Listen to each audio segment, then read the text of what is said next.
The American Scene is a book of travel writing by Henry James about his trip through the United States in 1904 to 1905. 10 of the 14 chapters of the book were published in the North American Review, Harper's, and the Fortnightly Review in 1905 and 1906. The first book publication was in 1907, and there were significant differences between the American and the English versions of the book.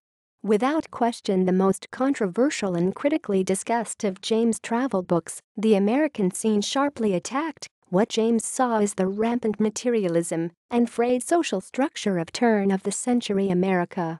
The book has generated controversy for its treatment of various ethnic groups and political issues. The book still has relevance to such current topics as immigration policy, environmental protection, economic growth, and racial tensions. Summary and themes. James spent nearly a year on his American tour from August 1904 to July 1905. He traveled the entire country and even made decent money from public lectures, usually to ladies' organizations, that he made pay me through the nose. The American Scene covers his trips up and down the eastern seaboard, concentrating on New York City and New England. A second volume, which was to recount his experiences in the Midwest and West, never got written. The book as it stands has been praised and damned, respected and dismissed. The extreme reactions may result from the contradictions inherent in the book itself. To take perhaps the most notorious example, James indulged in racist criticism of black people as incapable of alertness in detention, then praised the most accomplished W.E.B. Du Bois as The Souls of Black Folk as the only Southern book of any distinction for many a year. Similarly, James was full of misgivings about unrestricted immigration and its effect on America's already thinly stretched social fabric. But he conceded that the strong assimilative forces of American life would work on the children of the immigrants, the younger generation who will fully profit, rise to the occasion, and enter into the privilege of full citizenship. James also constantly criticized the materialism and greed he saw all around him in American business. But he again admitted that the result was a huge increase in material well-being for the average person, this immense, vivid general lift of poverty and general appreciation of the living units paying property in himself.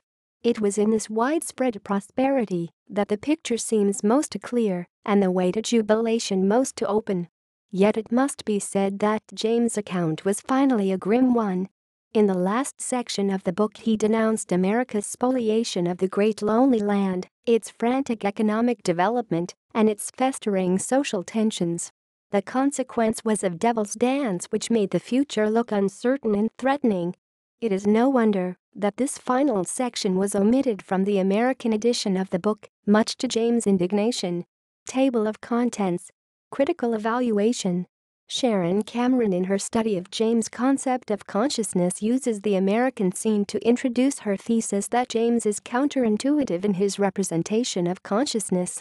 Cameron then continues in the development of her thesis to her principal arguments as based in the notable James novels titled The Golden Bull and The Wings of the Dove. References.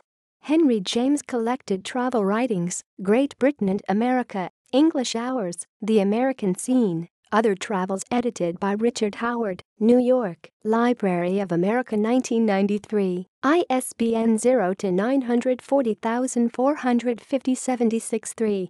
A Henry James Encyclopedia by Robert L. Gale, New York, Greenwood Press, 1989, ISBN 0-313-25846-5. External links. The American Scene, 1907 London edition. Note on the texts of The American Scene at the Library of America website.